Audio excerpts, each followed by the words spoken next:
Thanks, Paul. Okay, hi folks, my name's Stevie Donnelly from IT Sligo, working with the Contract Research Unit, and we're the regional coordinators for the Border and Rest region as part of the Sustainable Energy Communities programme. So today we're going to talk about two consultations that are currently ongoing. One is from the Commission for Regulation of Utilities, and it's about energy communities and active consumers. And then the second one is about it's from the Department of Environment, Climate and Communications, and that's about the Energy Efficiency Obligation Scheme. So I'm joined today by my colleagues Paul and Mel. So Paul's looking after the technical stuff in the background and making sure everyone can register and attend, and the slides. And then my colleague Mel is going to help out with some of the questions that might come in from the different attendees. So we'll start into the webinar now. If you want to ask a question, there's a Q&A function as part of the Microsoft Teams link. So if you just want to put in your questions, and we'll try and get to as many of them as we can for the ones we can answer, and anything that we can't answer, we'll try and get answers to it and let you know afterwards. We'll also make the slides available as soon as we can, hopefully before the end of this week, so you'll be able to go back through it in your own time. And there'll also be a recording available on the Contract Research Unit YouTube channel. Okay, so the Contract Research Unit, we're part of IT Sligo Research Department, and we provide dedicated outreach, research, development and innovation support to regional enterprises, communities, individuals and the public sector. So we work with Enterprise Ireland, our local enterprise office. On the right hand side there, we have a number of EU projects on the go, Red Wolf, Symbioma and AgroRes. And then we're also heavily involved with the Sustainable Energy Communities programme, and also involved with the Sligo Sustainable Energy Community. Okay, so that's just a little bit of background. So as I said, we're going to talk about two consultations today. The first one I'm going to talk about is the Energy Communities and Active Consumers consultation. This is on behalf of the Commission for Regulation of Utilities, and the response deadline is the 16th of April. So there's plenty of time there to find out a bit more maybe after this presentation, and if you want to respond, I'll tell you how to do that now. The second consultation is about the Energy Efficiency Obligation Scheme, and that's run through the Department of Environment, Climate and Communications, and the response deadline for that's actually been extended to the 30th of April. It was originally the 19th of April, but they've extended that now. So again, plenty of time to get your head around the topics being covered and to answer some of the questions. And what's good about these consultations is there are specific questions to answer within them, rather than formulating your own response, which you're also allowed to do, by the way. So both of these consultations are as a result of the Clean Energy Package, or the Clean Energy for All Europeans energy package. And I'm just going to talk a little bit about that first to try and understand why these government departments are holding consultations now on these specific topics. And it all relates back to the Clean Energy Package at EU level. So I'll just go through a few slides on that before I start talking about the consultations themselves. So what is the Clean Energy Package? So it's an energy policy framework to facilitate the transition away from fossil fuels towards cleaner energy, and to deliver on the EU Paris Agreement commitments for reducing greenhouse gas emissions. There's kind of five dimensions to the Clean Energy Package, one being energy security, two being internal energy market, three being energy efficiency, four being decarbonisation of the economy, and then five being research, innovation and competitiveness.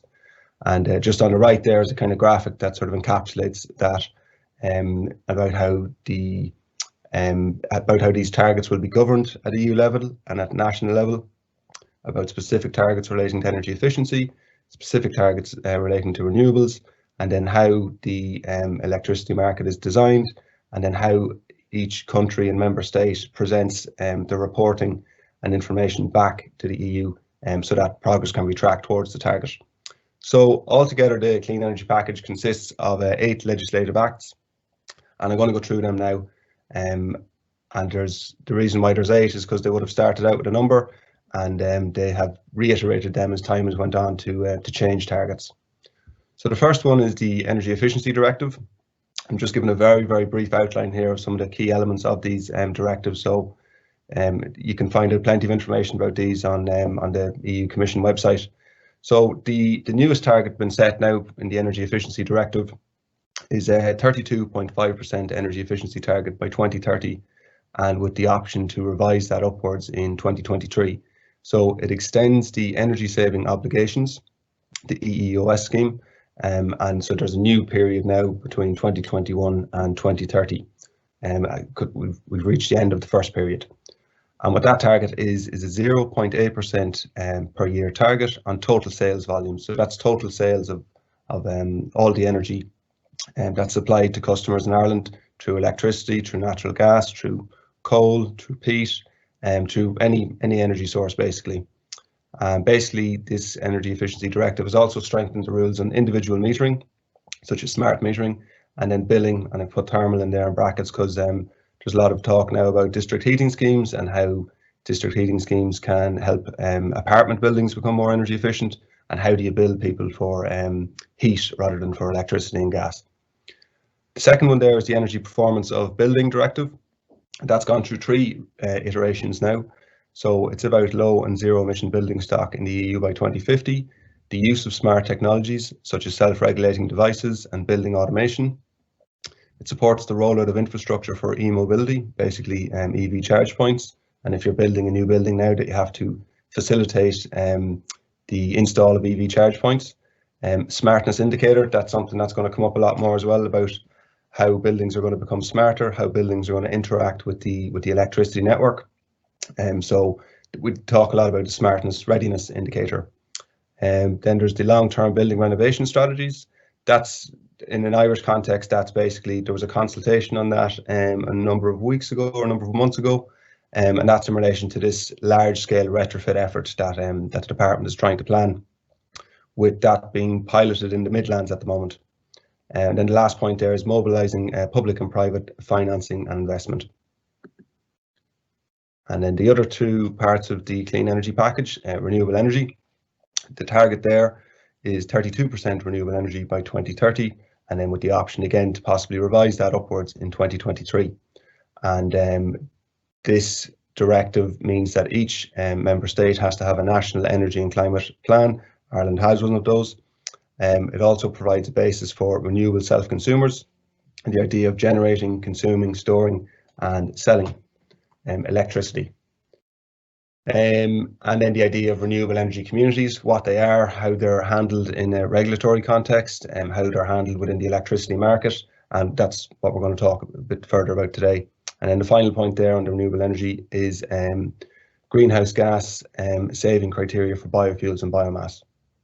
Then you have the governance regulation, and that's basically setting out how countries are to cooperate to achieve the targets of the Paris Agreement. And that means cooperating cross borders, being able to sell electricity across borders, and for then say both countries to avail of the carbon savings that are made available through that, rather than being itemised by a single country, because the target is a European target. So that idea of cooperation amongst countries is key, vital.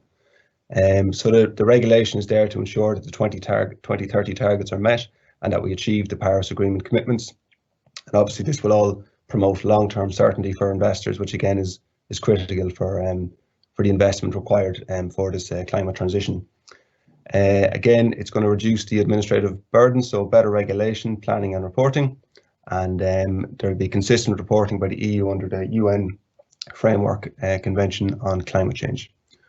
Okay, so that's the 8 specific legislative acts, sort of the 5 parts of the clean energy package. Again, that could be, each of those could be a webinar in their own right, but we don't have time to go through all that today. So that's just a quick taste of what the clean energy package is and how it relates to the 2 consultations I'm going to talk about today. So the first consultation I'm going to talk about is the energy communities and active consumers. So again, the clean energy package contains provisions for the empowerment of individuals and groups of consumers seeking to participate in the electricity sector. So the Electricity Directive identifies active customers and citizen energy communities, whereas the Renewables Directive identifies renewable self-consumers and renewable energy communities. So there was a previous Commission for Regulation of Utility consultation in August-September of 2020. And what they did there is they consolidated those 4 definitions into 2 definitions. So what we call now is active consumers and energy communities. So the purpose of this consultation, both of those directives require the regulatory authority of a member state, that's the Commission for Regulation of Utilities in this case, and they need to ensure that there's an enabling regulatory framework to encourage the development of energy communities and encourage participation by active consumers. You'll see there's a link there to the bottom of the page to how you can access this consultation. So comments and feedback are welcome until the 16th of April, and responses can be sent to that email address there, cepinfopapers@cru.ie. Okay, so I'll just go through some of the definitions first, because it's good to start out about how these energy communities and active customers are defined, so that there's a clear understanding of what they are and I suppose what's in scope and out of scope. So an active consumer means a final customer or a group of jointly acting final customers who consumes or stores electricity within its premises, located within confined boundaries, or where permitted by a member state within other premises, or who sells self-generated electricity or participates in flexibility or energy efficiency schemes, provided that those activities do not constitute its primary commercial or professional activity. Okay, so a bit of a mouthful there, but they're trying to come up with a catch-all.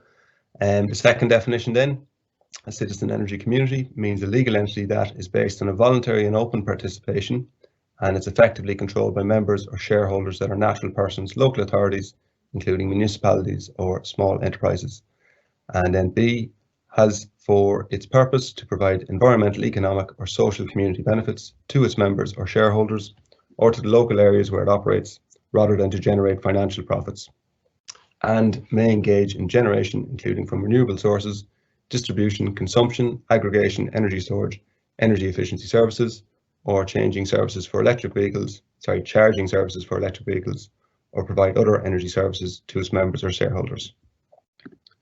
Okay, so that's the definitions as per the Electricity Directive. And then the definitions as per the Renewables Directive. A renewable self-consumer means a final customer operating within its premises located within confined boundaries, within other premises, generating renewable electricity for its own consumption, and again, who may store or sell self-generated renewable electricity, provided that it's not a commercial activity. Second one there, jointly acting renewable self-consumers means a group of at least two jointly acting renewable self-consumers in accordance with the definition on renewable self-consumers. And then a renewable energy community, this definition has become key recently with the Renewable Electricity Support Scheme in Ireland. So a renewable energy community means a legal entity which, in accordance with the applicable national law, is based on an open and voluntary participation, is autonomous, and is effectively controlled by shareholders or members that are located in the proximity of the renewable energy projects that are owned and developed by that legal entity. Then B, the shareholders or members of which are natural persons, small and medium enterprises, or local authorities, including municipalities. And then C, the primary purpose of which is to provide environmental, economic, or social community benefits. So what the CRU have done is combine those two concepts into, I suppose, more palatable definitions. So the first one there is an active consumer. So what is an active consumer? An individual who generates renewable energy for their own consumption, or sells or stores excess generated electricity, or participates in energy efficiency schemes, or provides flexibility services, provided these activities are not their primary profession. And then an energy community, it's a group of active consumers who voluntarily commit to providing environmental, social, or economic welfare by engaging in renewable energy generation, energy sharing or trading, storage or supply, provided these activities are not for commercial purposes. Okay, so they're the definitions, and that's basically how this paper is structured then, to say these are the two definitions that we're moving forward from, and from that there's a series of topics then to be discussed. So the topics that this CRU consultation goes through are the identification of energy activities, and number 2, consumer protection and regulatory oversight, aggregators, geographic boundaries, data protection and access, energy sharing and trading, consumer information, and then barriers. So I'm going to go through each of those. I just basically have a slide on each one and to give you an overview of what they mean. So topic 1 there is the identification of energy activities. So the CRU considers that it is appropriate to first define the types of activities rather than define the market actors themselves, And what they're doing here, they're using an approach that was done, that was used in Germany previously, and are going to go the same route. So they have a proposal here that the following list of energy activities has been identified to clearly outline all of the activities which new and existing market actors may engage in following the transposition of the directives. So the first activity there is consumption, then generation, including microgeneration, storage, energy sharing, trading, supply, demand-side response, aggregation, third-party services, and distribution network management. So that's what they're proposing, okay? And again, just the asterisk there beside some of them shows that it's already an existing market activity. So the question there based on that proposal is question 1, do you have any comments on the approach the CRU is proposing to take to use these energy activities listed above to form the basis for which a regulatory framework is applied to market actors engaged in these activities? And then question 2, probably more important, is are there any additional energy activities which should be included in the list above? Okay, so that's the first topic and first proposal and first set of questions. Second topic then is consumer protection and regulatory oversight. And basically what this is about is a proposal about how to handle dispute settling mechanism. So currently, if you're an electricity or natural gas customer, you might have a dispute with your energy supplier about your billing, about your meter readings or something like that, or generally about customer service. And so the CRU have very good mechanisms in place already, it has to be said, to deal with when a customer falls out with their electricity or natural gas supplier. So it's about how you bring that element of protection in for consumers to all of the energy activities that we talked about. And they look at different options here. So I'll just go through them briefly. So option A is that a new license will be developed to encapsulate all the new electricity activities discussed in the clean energy package.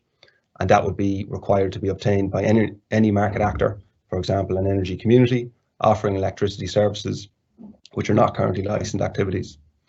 Option B then, any market actor participating in new energy activities has to apply for a supply license, a generation license, or both, or that they would establish a partnership with an existing licensed entity. So that could be a renewable energy community partnering with one of the current electricity or natural gas suppliers in Ireland. Option C then is that the CRU, the Commission for Regulation of Utilities, will develop guidelines for market actors engaged in new energy activities for consumer interactions for non-licensed bodies. And so they're the three options that the CRU are proposing at the moment. And then the questions are basically which one do you consider the best approach, about how this regulatory oversight is there to protect consumers. And then question 4, can you identify an alternative approach to apply the effective regulatory oversight? Okay, so that's topic 2. There are more proposals then for topic 2. The idea of establishing a framework which the customer care team and compliance and enforcement team in the CRU would use. Again, would you agree with that approach? Question 6, what do you consider to be the best format for this type of framework? Codes of practice, minimum standards for consumer interactions. So a lot of this seems probably heavy-handed, but it's the way that the CRU have regulated electricity and natural gas suppliers up until now in Ireland. And as I said, it does work well. If you have a dispute with your electricity or natural gas supplier, there are protections there for you. Transposing those protections onto a renewable energy community or active consumers is something very different. So that's why there's a series of proposals here and questions. And I would encourage people to have a look at them and see if they agree or if they can come up with different ideas about how it would be managed.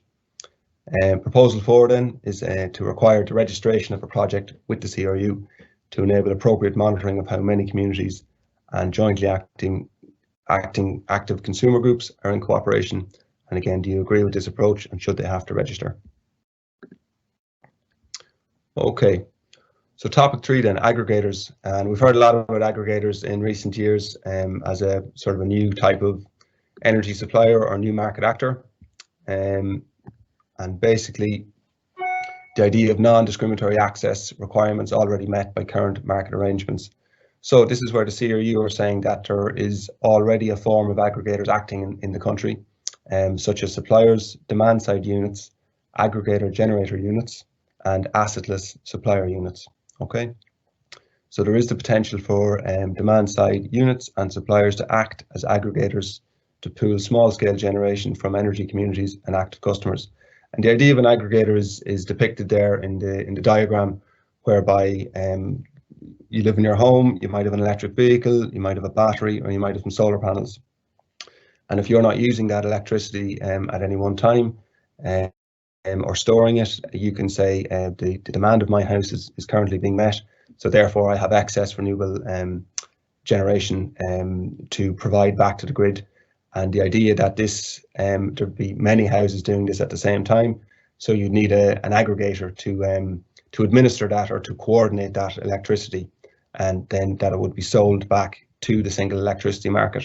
Okay, so it's something that electricity suppliers and also other entities are looking at doing. Generally, up until now, it's worked with sort of large-scale industrial loads like pharmaceuticals and airports, but now the idea of the residential market being able to take part in it because of these EU regulations is something that has to be thought about. So the question there is, what initial considerations should the CRU assess to enable effective participation by aggregators in the electricity sector? Okay, topic 4 is geographic boundaries. So this is the idea of a geographic boundary of a certain number of kilometers, or else behind or behind a particular physical asset, such as a 38 kV substation. So should energy communities be limited to regards to proximity? And there's different definitions required for activities identified in topic 1. Should there be regulations for nationwide or local energy communities and what those boundaries would be? And then the idea of a renewable energy community being a subset of a citizen energy community. So I'm conscious that there's a lot of new terms being thrown out here to people, and that's basically what this consultation is about, is trying to gain an understanding of these terms, to try and define them, and that the general public would have their say in how these things are defined and what they mean. So the proposal here is that a renewable energy community, the geographic scope should be limited by a physical asset distribution system, such as a 38 kV substation, whereas a citizen energy community can be broader in scope and not limited by geographic or technical limits, and may be comprised of one or more renewable energy communities. So this would mean that active consumers could be part of a renewable energy community and a citizen energy community, but other members of the citizen energy community may not be able to be a member of the same renewable energy community if they are physically located outside the scope of the physical network asset. Okay, and again, the question there is, do you agree with this approach to distinguish proximity requirements between citizen and renewable energy communities? Okay, so it might take time for people to get their heads around that, because it's a new concept, and already people are being asked, well, how should we define these two separate entities or two separate concepts? So there's more information obviously in the consultation document about this. Again, unfortunately, we don't have time to go into too much detail today, so we're trying to keep it relatively brief and give an overall background of what the consultation is about.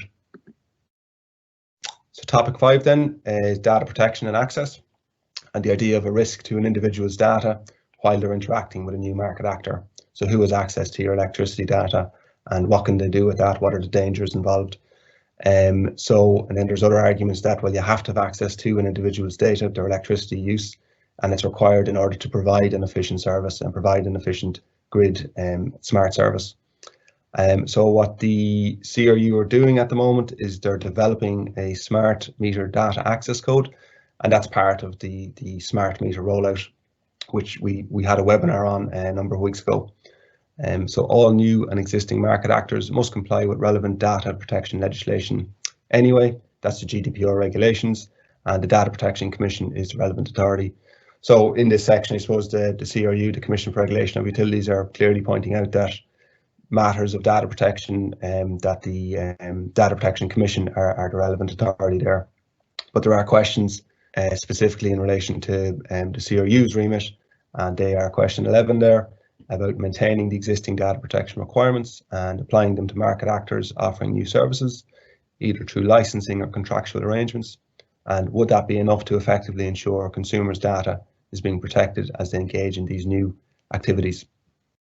Then question 12, Are there any arrangements in relation to data protection that the CRU should consider to ensure the appropriate consumer protections are upheld? And then finally, question 13, do you see any further challenges associated with data access that should be considered for market actors engaged in new energy activities? So you can see there's a whole lot more stuff to be considered here when you talk about active consumers and renewable energy communities. It's not just about buying and selling from different actors into the grid. They're trying to incorporate these data protection rules. They're trying to incorporate customer protection rules because that's how they've done it in the past, and those same protections need to be transposed into this new energy activity market. Okay, so then the idea of energy sharing and trading. So in fairness, the CRU outlines in the consultation document that it's, I suppose, a high level understanding that they're proposing at the moment, and there'll probably be more consultations with the public in relation to this. So there's two types of energy sharing and trading identified. The first one being physical energy sharing and trading. So this is where all participating market actors are located within a confined proximity, such as behind a physical asset or of the distribution system. The concept includes monetary transactions and active monitoring of community members' energy usage by the DSO, that would be ESB networks, to allow active consumers of a community to sell energy to one another for rates potentially lower than the market price of electricity. So the question there is, do you have a view on how physical energy sharing or trading would work? If so, can you provide an example? And you can see again the idea of energy sharing and trading is identified on the right there with the homes. So a wind farm feeds into a 38 kV substation first, and then it goes into the homes, but then the homes would be able to transfer electricity to each other if and when they needed it.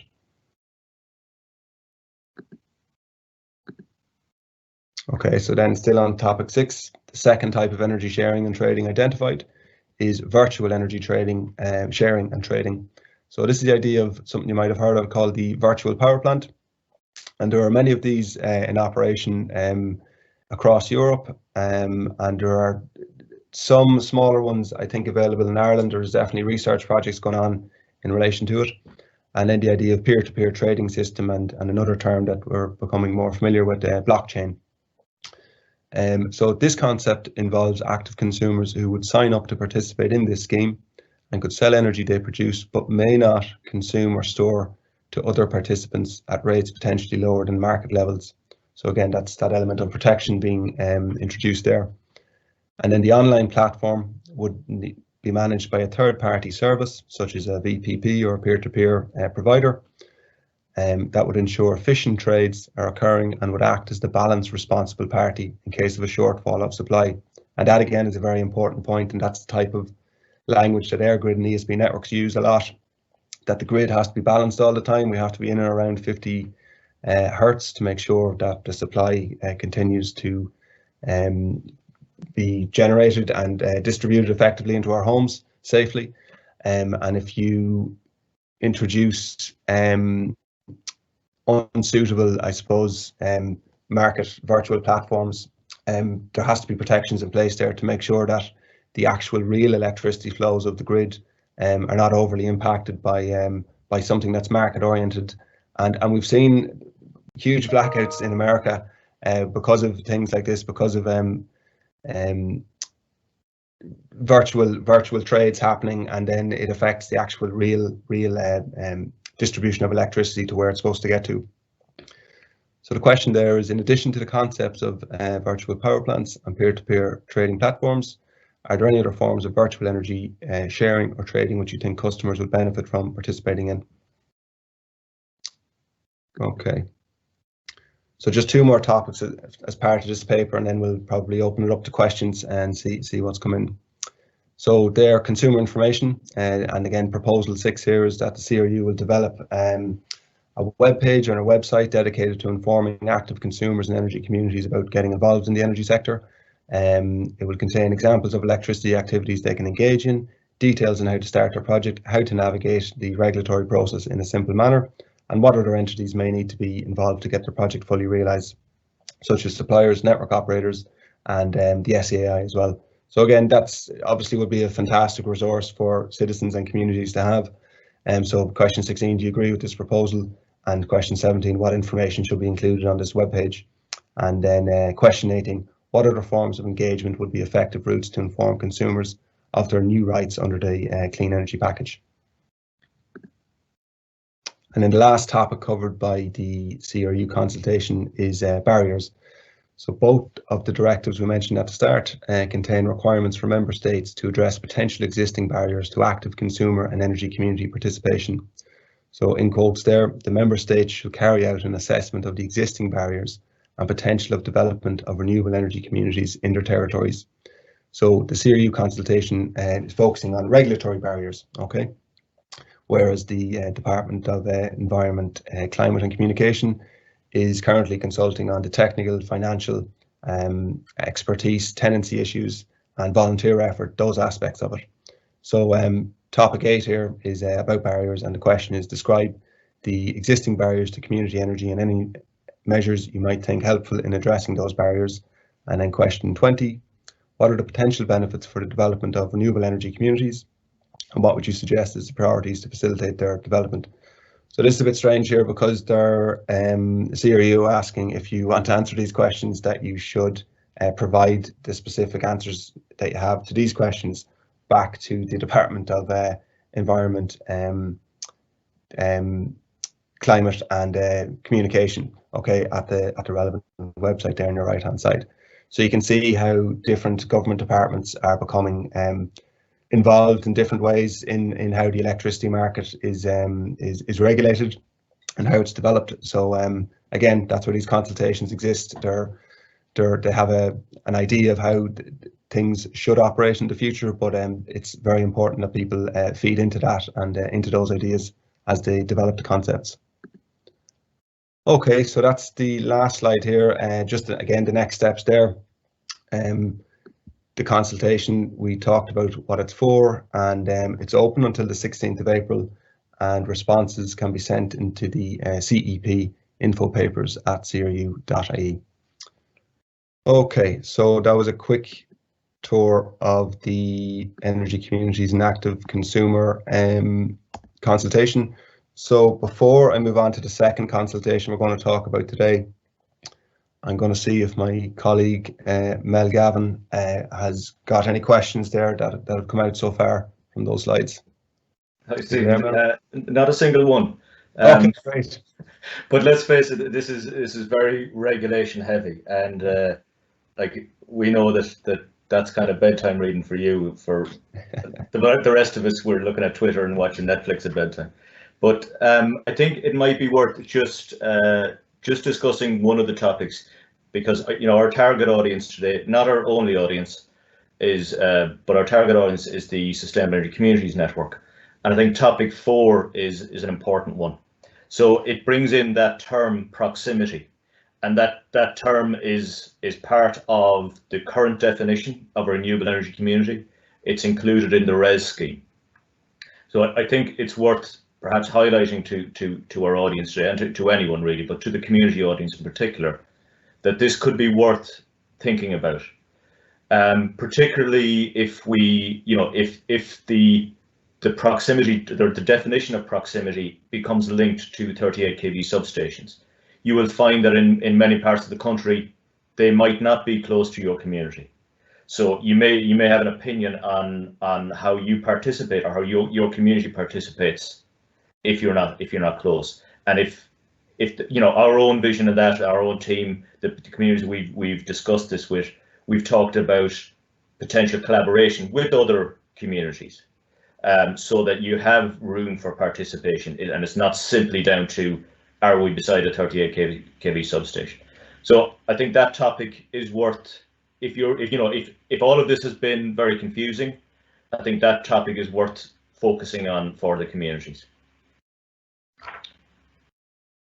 Yeah, and I think, Mel, when we were mentors for the Dublin region, I think we talked to a lot of SECs there that were interested in renewable energy generation and this idea of citizen energy communities, but they live in very residential areas where there probably isn't much opportunity to be installing solar PV or any kind of renewable energy generation. So that idea about an urban community would partner with a rural community to possibly trade energy, possibly at a cheaper price than they would get it from their electricity or suppliers and that, you know. Yeah, and that's it. So I'm happy to see a definition coming in, or a definition being attempted on the term proximity, because I think it's important, because by itself it doesn't have any limits. As I've said before, you know, Dublin isn't in the proximity of Cork when you think of it on the scale of Ireland, but it is if you think of it by comparison to New York. So without a definition, it doesn't have any limits. So it's good to see it, but I would like something in there that doesn't preclude energy communities who have the ambition, who have the people, have that ambition, or have that want, from participating with perhaps those ones who are beside the 38 kV substation. Yeah. Okay. And I suppose those ones, the topic 6 is probably important for the Sustainable Energy Community Network as well, on top of what Mel is saying there about the geographic boundaries. This idea of energy sharing and trading is another topic that, again, if some of the topics aren't of interest to you, then definitely maybe focus on those two. Might be of more interest, and it's okay to submit a response to the CRU just answering even one question if that's all you want to do. Yeah, and just on that, the virtual power plants. So if anyone is interested, they could look up Community Powers project, which is CVPP. You'll find it with a Google search on community power. So that has a lot of the interesting kind of information around that. So we do have one question in now. It's from Nicola. Where do sustainable energy communities fit within the diagram? Are they the same as an REC, as a renewable energy community? So at the moment, they're not the same as. At the current definition of an REC, or renewable energy community in Ireland, does require participation of an SEC within that REC. So this is, I guess this is part of the reason for the consultation, for people to give their opinion on that. Yeah, and I suppose on that as well is the sustainable energy communities. It has to be said they were set up with first and foremost energy efficiency in mind, and this idea of being disintegrated with the electricity market, although we all knew it was going to go in that direction, and sustainable energy communities are able to get involved with the electricity market through the Renewable Electricity Support Scheme. So it's a good question about where they fit into these diagrams, and it's confusing because there's so many different versions of. I went through the definitions at the start there. It is difficult to get your head around what it means and where a specific SEC would sit within that. Okay, so if there's no other questions, Mel, we'll go on to the next consultation. Okay. Okay. Thank you. So the next consultation is the Energy Efficiency Obligation Scheme, and this is being run by the Department of Environment, Climate and Communications. And again, this comes from the Energy Efficiency Directive, which requires Ireland to make a defined amount of energy savings that meet specific criteria by 2030. Okay, so a portion of these savings required over that period from 2021 to 2030 is to be met through an energy efficiency obligation scheme, placing an obligation on energy suppliers and distributors, and those entities are called obligated parties. So the purpose of the consultation, again, is to seek views from interested parties on proposals relating to the design of the new energy efficiency obligation scheme, and this will be implemented on the 1st of January 2022. And I put a link there specifically into the call document. So the closing date, as I mentioned before, has been extended to the 30th of April, and there's actually a survey for this consultation, and the specific link to the survey is there, so you can go in and pick the questions that you want to answer. And if you're not able to access the survey, there's also an email address given there for if you're having trouble with that. There's also going to be a public event on Wednesday the 31st of March. Obviously, it's going to be a virtual event. We're all dying to have a proper public event. But so the department's going to be holding an online event on Wednesday the 31st of March from 2 to 3. And again, there's a link there to register for that, and there'll be representatives there from the department, from SAI, and from Economic Consulting Associates, who carried out a load of analysis for the department about the redesign of this scheme. Okay, so the department is asking respondents to consider proposals and a series of questions in relation to the following topics. So obligated parties, the EEOS target, delivery sub-targets, delivery requirements, the nature of the target and compliance, scheme improvements and cost information, and then information on bills. Okay, so there's a lot of information in this consultation. I'm just touching on a few of the more important points. They're all important. A lot of the stuff that's talked about is very relevant to how energy suppliers and distributors, those obligated parties, they will be responding to this consultation to get their viewpoint across. But much of it is many of the questions asked absolutely should be also answered by members of the public in their own right. So there was a whole exercise done by Economic Consulting Associates, and there's a supporting document available on the link on the previous slide. And this report was a policy analysis about how to revise the energy efficiency obligation scheme. And it looks at how Ireland can meet its requirements under Article 7 of the Directive, the policy measures which could be used to elicit sufficient eligible savings, and specific scheme design options for the new scheme. Okay. So what is the energy efficiency obligation scheme? So it's obviously a scheme that's administered by SAI, and you may be familiar with the term energy credits is talked. So any time that a supplier or an obligated party is involved in helping a customer, whether it's residential or commercial, if they're involved in a project to help that customer save energy, there is a value on those, and it's called an energy credit. So it's a kilowatt hour. Whatever kilowatt hour you saved is a kilowatt hour, is an energy credit. And there are different values depending on what sector of the market you're talking about. There's different values for energy poor homes, for residential homes, and then for commercial credits. So it's an obligation scheme on an obligation scheme. It's a regulatory requirement on energy suppliers and distributors to help energy users save energy. So it can be achieved by supporting the energy user either financially or otherwise to implement energy saving practices or to carry out energy upgrades in their property.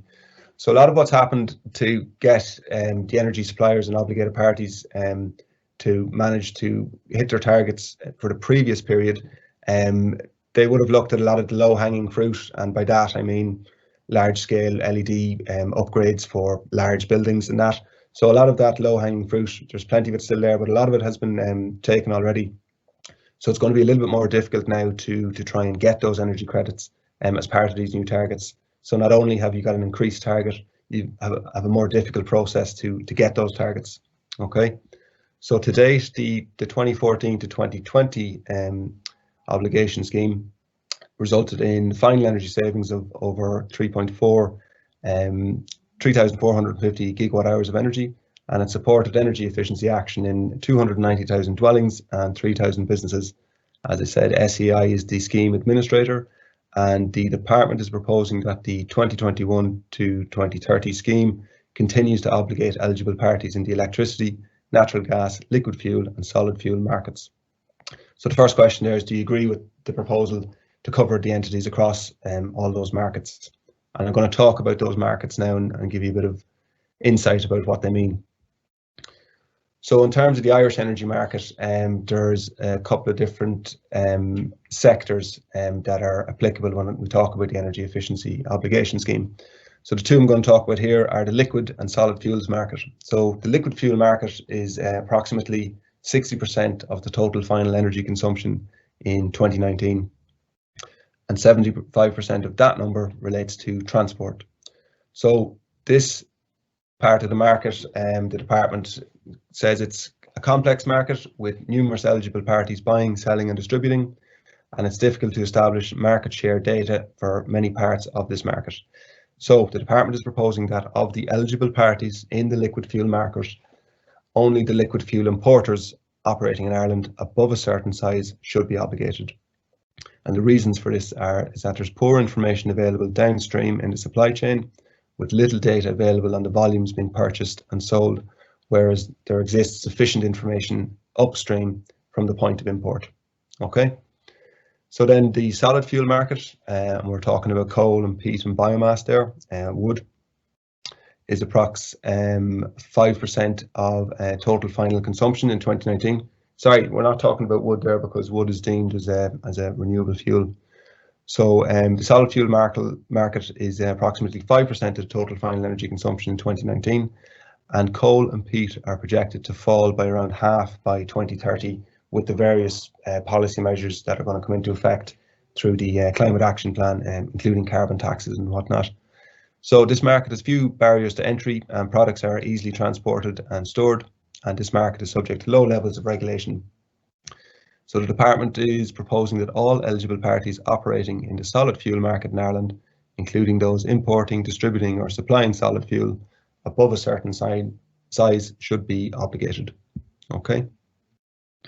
So you can see from the numbers there how important transport is now going to become, because it represents 60% of our total final consumption in Ireland, whereas solid fuel only represents 5%. So the idea of how they're going to gain transport savings is key to how we're going to progress to our target in 2030. Then the third element, so we've liquid fuels and solid fuels, and the third element is networked energy. And when we're talking about networked energy, we're talking about electricity and natural gas, and that's combined is about 35% of our total final consumption in 2019. So this is a different market structure from the solid or liquid fuel market.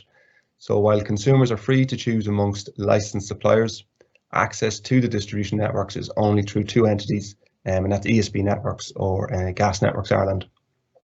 So there's sufficient data available of sale volumes, because we all have our gas and electricity bills, and the metering is good, and there's going to be smart meters currently being rolled out. So the department is proposing that of the eligible parties, again in the electricity and natural gas markets, that only the retail energy supply companies above a certain size should be obligated. So despite being, this is a key point here about how ESB Networks and Gas Networks Ireland operates with the market. They're not an energy supplier. We don't buy a supply of energy from those parties. They just distribute the energy. So basically, the department is proposing here to that they're not the suitable parties to put this energy efficiency obligation scheme on. So I'll just go through these points, and it's basically what it's explaining. So they're not proposed to obligate the distribution system operators at this time. So as natural monopolies owned by the state and regulated by the Commission for Regulation of Utilities, the DSOs occupy a unique position in the energy market. They are required to operate in a neutral and non-discriminatory manner, with their network tariffs set by the CRU to ensure they only recover the necessary costs for the efficient operation of the network.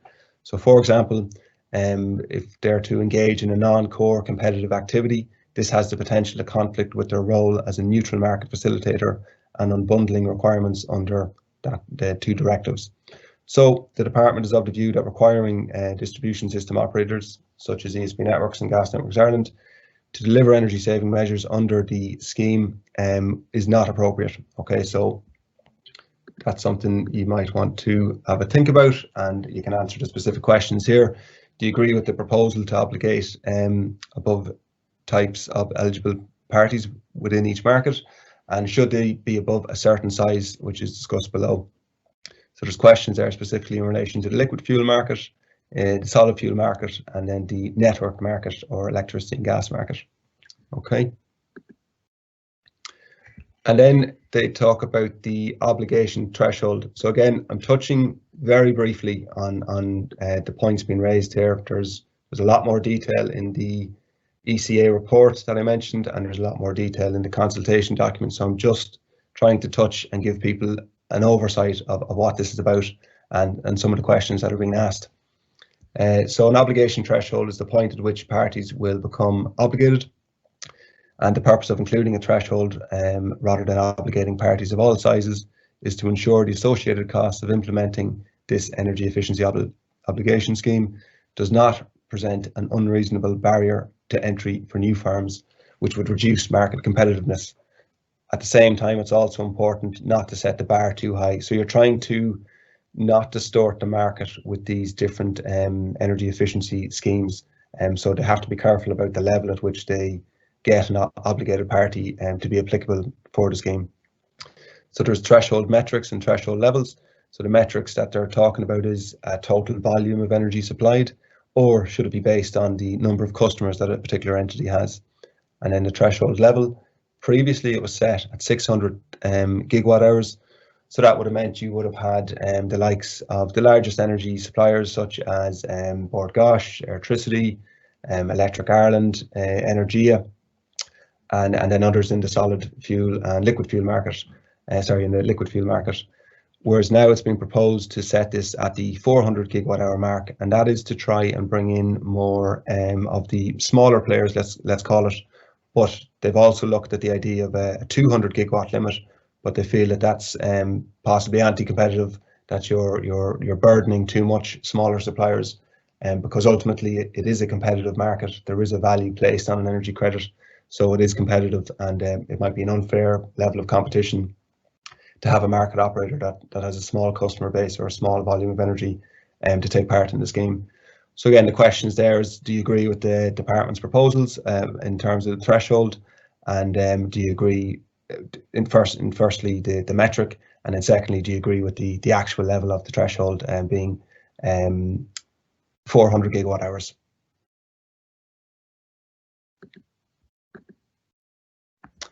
Okay, so then information requirements and the target setting process. So again, this is just down to, there's going to be a lot more market operators in the energy market, especially liquid fuels and solid fuels, that are going to now come into the fold of this scheme that weren't previously part of it. And this is just a question about those parties have to, I suppose, identify themselves to SCAI, and that SCAI are able to ask those parties for information. So I won't dwell on that point. So then the target over the next decade is going to be set. So they're going to do it in two ways. They're going to split the target in two. 60% of our overall target is proposed to be met through the energy efficiency obligation scheme, and then the 40% of the target is through alternative measures. And when we talk about alternative measures, we're talking about stuff like carbon tax, home retrofits, some of the SEI grants. If there isn't an energy supplier involved in a project, then that home retrofit project is eligible as an alternative measure. Whereas if the supplier is involved, then it goes through the EEOS scheme. And apologies, I know that's confusing, but that's how they're trying to separate up this this target. Also, in terms of alternative measures, there's electric vehicle incentives, modal shift, and then there's other public sector energy efficiency programs ongoing as well. So you can see there that in the table, the Article 7 obligation, our total cumulative final energy savings by 2030 is 60,707 gigawatt hours. And you can see there the alternative measures are 40% of that, and the energy efficiency obligation scheme are 60% of that. And the question is simply, do you agree that that the energy efficiency obligation scheme should cover 60% of our overall target? Okay, so then we spoke earlier about recognising transport in the scheme target. So it's important to note that for the 2014 to 2020 period, member states were given the option of excluding final energy consumption within transport from the calculation of their national Article 7 obligation. And surprise, surprise, most member states, including Ireland, decided to avail of this option. And this allowed us to reduce our overall Article 7 obligation significantly. If you're ever looking for an example of kicking the can down the road, that's it there in black and white, not taking responsibility at the time, and meaning that we've more work to do now in this decade. So transport is very relevant for the 2021-30 period. Because of this obligation period, the Commission is no longer allowing Ireland to discount transport to reduce our overall Article 7 obligation. So that goes to show you there that the strength of the new legislation that's coming through Europe and the new legislation that's coming into Ireland now is saying you can't do that anymore. You have to look at all sectors of the energy market and make reductions across all sectors.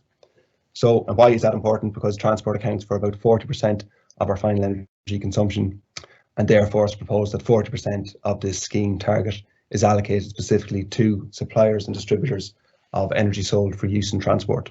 Okay, and the question simply is there, do you agree with that proposal? Okay. Then there's a series of sub-targets. I'm not going to dwell too much on this, and I won't go into too much detail. I'll just point out the questions that they're asking. So when we talk about sub-targets, we're talking about energy savings in the residential sector. We're talking about energy savings in the fuel poor sector, and in the transport sector as well. So basically, these questions talk about do you agree with the department's view on the sub-targets for those sectors? And specific then is like 15% mark for the residential sector and 5% for energy poor homes. So that's, I think, in and around what it was for the previous period. So it's business as usual there. So you can respond again to those questions if you have an interest.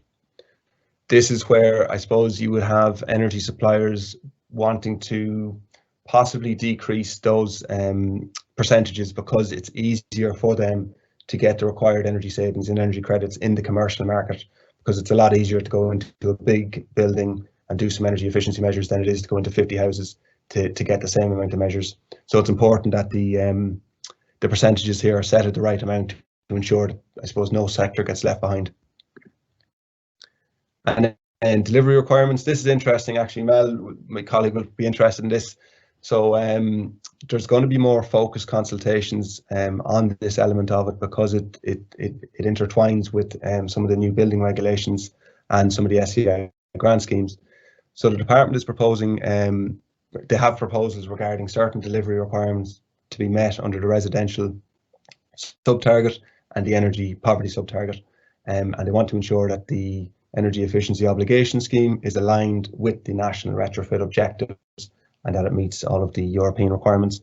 And we talk about this idea of a B2 pathway, and basically there's an element in there being proposed where for some of those homes, if you can't achieve a B2, that you try and get as close as you can to it, but that you outline an advisory report that shows how you can get to a B2 in future for that particular home. So it's good to see there's a bit of I suppose a little bit of leniency there on the B2 target when it comes to this, and there's much more detail obviously in the consultation document about this, but again we're just giving a high level overview. So again, the questions there are, do you agree with the various targets for these sub targets for these sectors? And if you don't agree, please provide suggestions or content to support your opinion. Okay, so then the nature of targets and compliance. So as you can see there, 2021 down to 2030, and the idea is that we would make new savings of energy of 1,104 gigawatt hours per year, and all of that adds up to, if you do that every year, you can see there that in year one, if you save 1,104 gigawatt hours of energy, you're also making that saving in 2022 on top of the new savings that you're going to make in 2022. And that's the idea of cumulative savings. So the full cumulative savings target is 60,707. So obviously, if an obligated party has to achieve a specific target by 2030, they don't want to leave it all till 2025 or 2026, because you will miss out on the cumulative nature of the savings made in the first half of the decade. So it's going to be interesting to see how the different obligated parties try and tackle that. And many of the questions now are about how you, I suppose, force the obligated parties to make sure that they achieve a certain amount of targets each year and not leave it till the second half of the decade, versus how they can, I suppose, circumvent some of that, and how they can, are there degrees of flexibility within how they do that.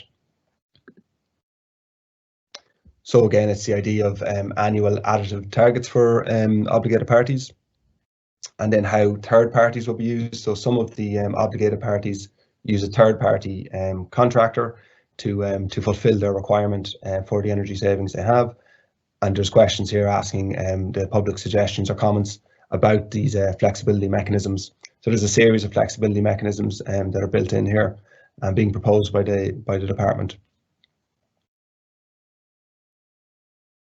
Again, I won't dwell on that because it's quite technical. Okay. And then the nature of targets and compliance. Again, another series of questions there about flexibility mechanisms. And yeah, this is what I was talking about. The idea that obligated parties will be able to exchange validated credits bilaterally. The easiest way to think about that is, for example, Ireland didn't meet our energy targets, and we had to buy our renewable energy or energy efficiency targets from different countries in the EU that had surpassed their own targets. So that's basically happening on a national level. If some obligated parties, such as the electricity or gas suppliers, don't manage to meet their target in a single year, they can then go to another electricity or gas supplier and ask them, do you have spare credits that you can sell us for this reporting period? And they will do a bilateral exchange to do that. Okay, so it's basically, do you agree that they should be allowed to do that? And so that idea of bilateral trades. Okay. And then just a couple more questions there. If they don't want to trade them, or there's none to be traded, then the idea that they can have a buyout mechanism. So if you don't achieve your targets, that you pay a penalty, I suppose, to the department. And what is that set at? What is that mechanism? Can an entity have a buyout cap? You can't just say, I'm going to buy all my energy credits that I require for this period, but that it would be set at a cap there, I think, of 30%, and about how the prices would be set. And what the penalties would be. So people are being asked there, what are your suggestions around this? So again, there's a lot more detail behind that, but we don't have time today to go into all that detail. So it's just to give you an idea of some of the topics being discussed and the specific questions that are being asked. And then just have a couple of slides left. So this is the idea of new scheme opportunities and cost information.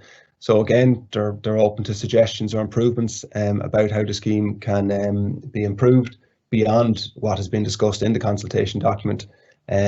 Stuff like, how should the scheme be reviewed every 3 years, 4 years, or 5 years, for example. And then the idea of requiring obligated parties to report their cost data to SEI. So an obligated party, again, as an electricity or gas supplier, there's a cost to them trying to administer this scheme and get involved in energy efficiency projects, and they obviously have a cost to allocate towards that. And the idea that should they have to make that cost public? So there's a couple of questions around, yeah, should that data be published, and does SEI have the right to request that information from them? And ultimately, that's about what's the cheapest way to deliver these savings. We spoke there earlier about that 60% of the target's going to be placed on these obligated parties, and then 40% towards the alternative measures. So you're trying to constantly figure out, trying not to distort the market, and to figure out, well, what is the cheapest way for us to do this? So a level of flexibility within there. Okay, and then finally, just the idea of what information is on our bills. So again, using the simple terms of electricity and natural gas bills, they're the means by which we as household customers are informed on our energy consumption and costs. And this will be facilitated in future by smart meter deployment. There's already some smart meters installed. They're not live yet. The go live date, I think, is 2024. So these will help customers to control their electricity and natural gas consumption and costs better. And then the details of billing for energy use are matters for energy suppliers and are independently regulated by the CRU under the Suppliers Handbook and Codes of Practice. So the questions here are, is there a case for the provision of additional information on customers? So should there be more information on electricity and gas bills? There is a level of information now about, there might be a link, say, to the SEI website to say you can go to the SEI website to find out more, but should there be more information made available to customers? What information should be made available to them to help them try and make savings? Okay, so that's it. I know that was quick. It's a much bigger document than that presentation outlines, but there isn't enough time to go into all of the detail about it today. And as I said, there's going to be a department public event on the 31st of March where they'll have people from the department, from SEI, and from the company that carried out the analysis there to go through some of the analysis and to answer questions there. So the closing date for this consultation again is the 30th of April, and there's an online survey there. There's also a link on this page, and we'll try and get these slides sent out to you as soon as we can, and those links should work when you go through them.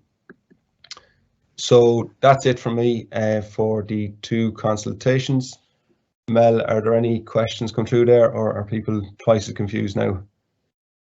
No, we have a few questions and a comment here and there. So one question, I'm not sure who it's from, says, is there a possibility for an energy credit trading platform where obligated parties can buy or sell credits?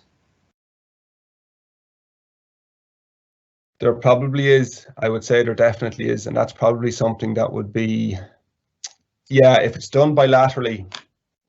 You can see there the term bilaterally is used, so it's a defined private agreement between two obligated parties. But because you've opened up the market now and that there will be more obligated parties, there definitely would be scope for something like that. Whether that's, say, run by SEI or whether it's run by a private person, I'm not placed to answer that. So it probably would be a good idea, because there probably will be a lot of trades going on as different entities hit their targets. I suppose as long as the target end beneficiary is still the beneficiary, so the person or organisations upgrading their homes and paying for energy efficiency works. Like the energy credit scheme at the moment is administered fully by SEI, so everything is reported through them. I think in the context of the consultation there, that there's potential for the buyout mechanism to address that thing, because to my own knowledge in the past, there's been perhaps quite a few energy credits that have been lost in the noise of the overall machine. So that you could have a buyout mechanism whereby if an obligated supplier doesn't meet their quota, that they pay into that, and that pot is then administered by SEI to perhaps pay for energy credits on other, on some small schemes here and there. That's a potential way of addressing that. Absolutely, yeah. And what I know from previous experience, they're very clear, and SEI are very clear about avoiding double counting. So if an energy supplier is involved or someone else is involved through a different scheme, that you can't double count the same energy credit that's been saved through two schemes. I suppose you don't want to get caught doing that as a national entity, so they're very careful not to do that. And I suppose possibly because of the stringent rules there, definitely, as you say, Mel, there were credits missed out on. So maybe we've saved a little bit more than is outlined in the reports. Okay.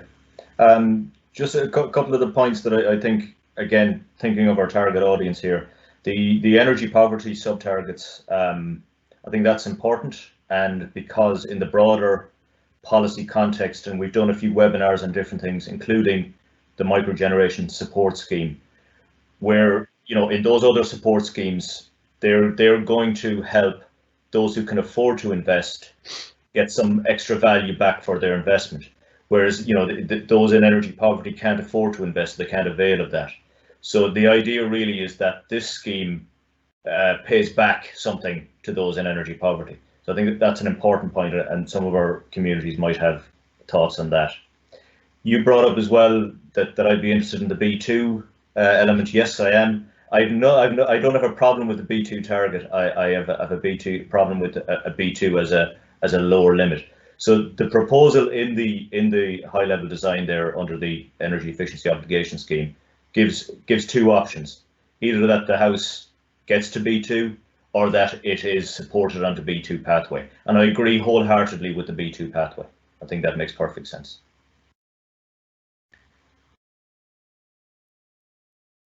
Okay, just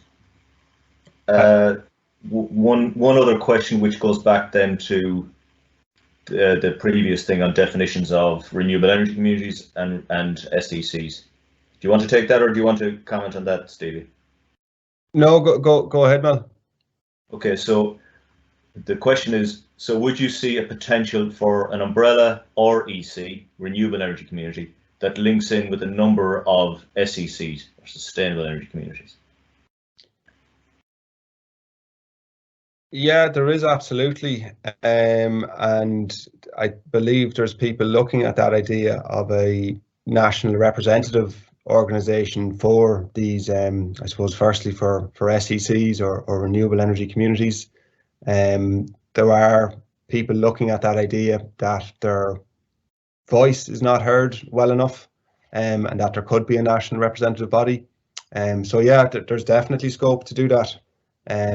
Yeah, I think for that question, if we were to think of it from a single project point of view, so let's say a solar farm or a wind farm in a location, I think there's potential right now, even under the current system, and I think under the new proposal system, that you'd have an REC that is in the proximity of the project, at least one SEC or one participating member of that REC that is a member of an SEC in the proximity, but there'd be no barrier absolutely, and it would probably be encouraged to have other SECs involved in that project, regardless of their proximity. Yeah, absolutely. That makes sense. Okay, the final comment. Well, the only comment I've got at the moment is we're getting more questions here, Paula. We do, yeah. Sorry. Okay, we have a question from. Sorry, I'm just. Okay. Yeah, we have another question. I don't know who it's from.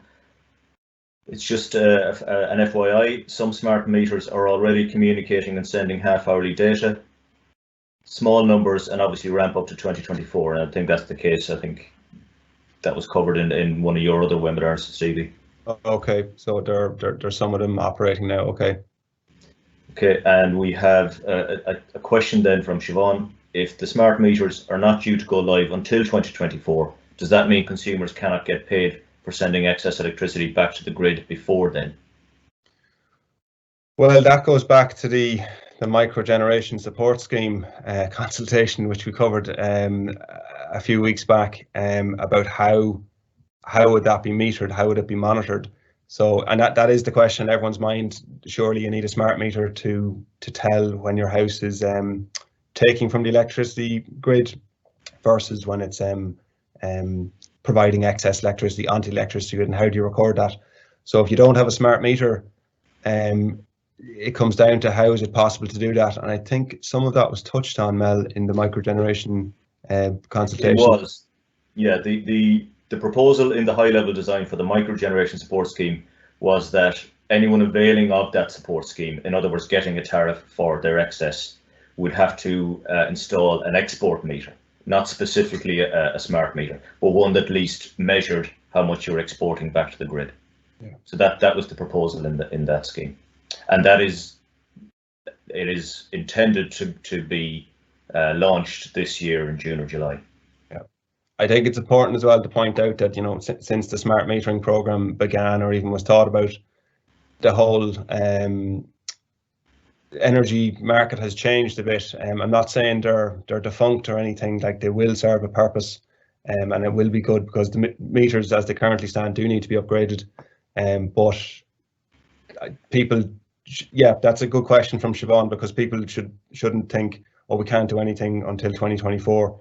That's not the case, because they're currently consulting on options there. And like you're saying, Mel, I'm not sure what was the approximate cost of one of those export meters. I know someone suggested it previously, but I'm not sure that cost of that would have to be factored into the cost of, say, your solar PV install and battery or something, you know? Yeah, exactly. Yeah. We have a question from Gavin. Should we ask colleagues in European countries which have transposed this legislation on the lessons learned? Yes, that's a very good point. And I haven't gone through the Economic Associates Analysis report yet. So they do, in the consultation document, talk about lessons learned, I suppose, from an Irish context for the previous period, 2014 to 2020. But I'm not sure if that's covered, that they've gone out and seen what's happened in other European countries. So that would be a good suggestion to make in answering some of those questions. Okay, yeah, I'd hope, Gavin, that the people designing this at department level are at least reviewing what's happened in other countries. We have another question now. What action could an SEC in Dublin take in the short term to invest in community renewable energy? That's a good question, and something that we sort of mentioned earlier, Mel, about some of the Dublin residential SECs. How can they get involved in renewable energy projects? There's no straightforward, clear path for that to happen now. And if you're going to do it, you'd be piloting it, I would suggest.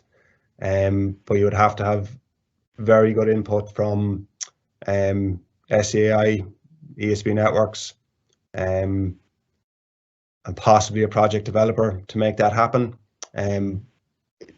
I would say it would be difficult to try and do it now, but not impossible, because we can see that there's already some communities heavily involved in the Renewable Electricity Support Scheme.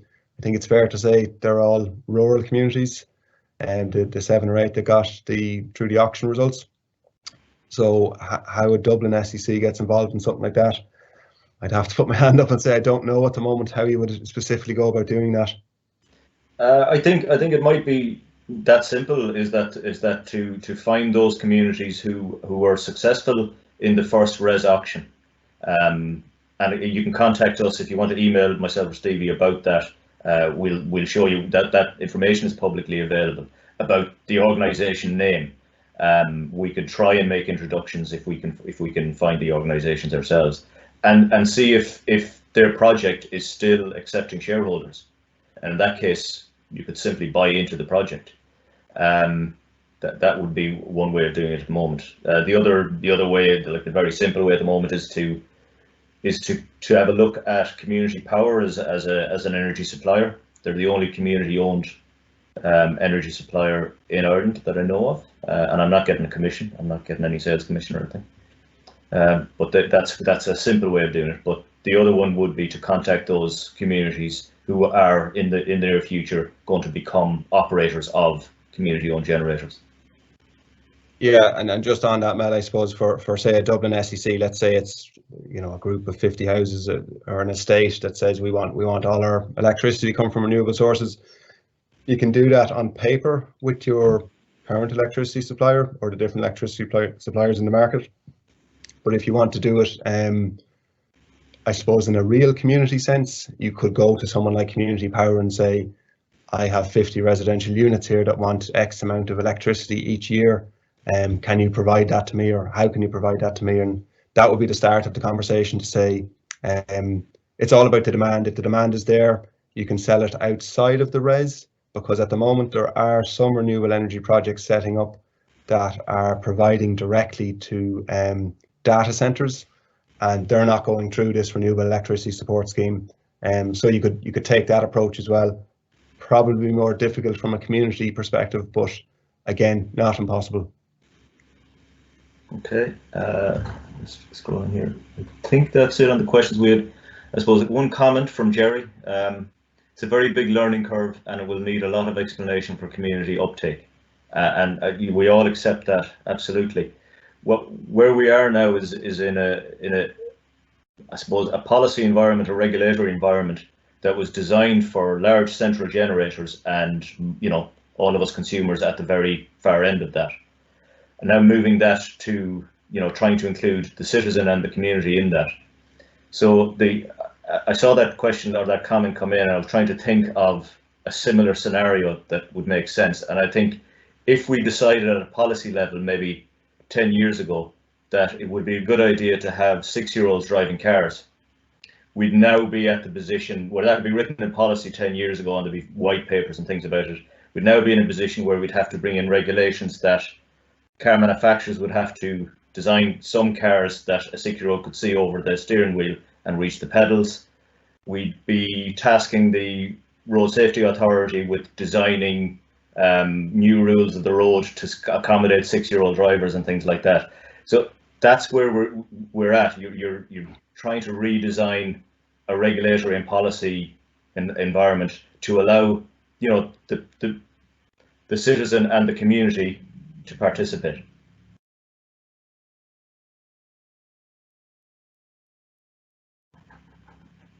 Yeah, it's difficult to get your head around all of like, there's so many consultations going on now for different elements of the electricity market. I suppose the easiest way to think about the energy efficiency obligation scheme is there's more money out there for energy efficiency projects, for community or commercial or private energy projects, because energy suppliers are mandated now to hit a certain target of energy savings. So they're becoming more integrated in, I suppose, the housing retrofit market, and you can see that now. There's lots of partnerships happening between mainly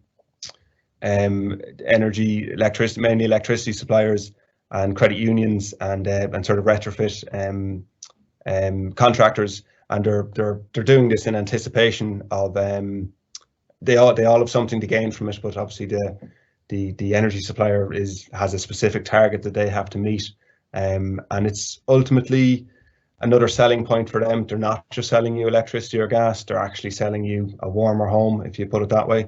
So it's trying to simplify the message for communities, the idea that an energy credit has a value, and that there's other options there to try and finance a project.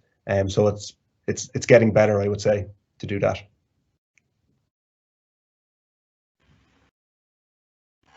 That's it. I don't see any more questions. Paul, is there anything else there that I've missed? No, I think you've got everything. There was one question about how can you sign up to a mailing list for our future events. You can follow us on Eventbrite, and you can also, if you're a member of the SEC program, you will be emailed out, not just when we're doing webinars, but when anyone across the network is doing a webinar. And that was it, I think. Cool, and we always, yeah, Paul is our tweet machine, and we put stuff out on LinkedIn as well. So we try and publicize when we're holding an event, but the main point that we get most of the attendees is through the SEC network. So so you could ask to join that mailing list, or indeed become an SEC. We're always trying to encourage new SECs to join the network. Okay, so look, if there's nothing else from Mel or Paul, I will say thanks to everyone for attending. Some complex topics in there, but it's all part of this energy transition in the next decade. So there are some clear questions there that would be relevant to communities and to individuals. So pick out the ones that you're able to have a think about and say that's not right, or that is right, or I have a better suggestion, and definitely submit. And that's it from us. When these consultations reach, I suppose, a decision point, or that they become a specific program or scheme, we'll probably hold another webinar to talk about this is how this scheme is going to work, and we'll probably have better details then about how a specific SEC can leverage that scheme. So that's it. Thanks very much for joining. Thanks to Paul again for doing the technical stuff in the background, and Mel for helping us out with the questions there. And again to everyone who attended, and we'll end it there. Thanks very much, folks.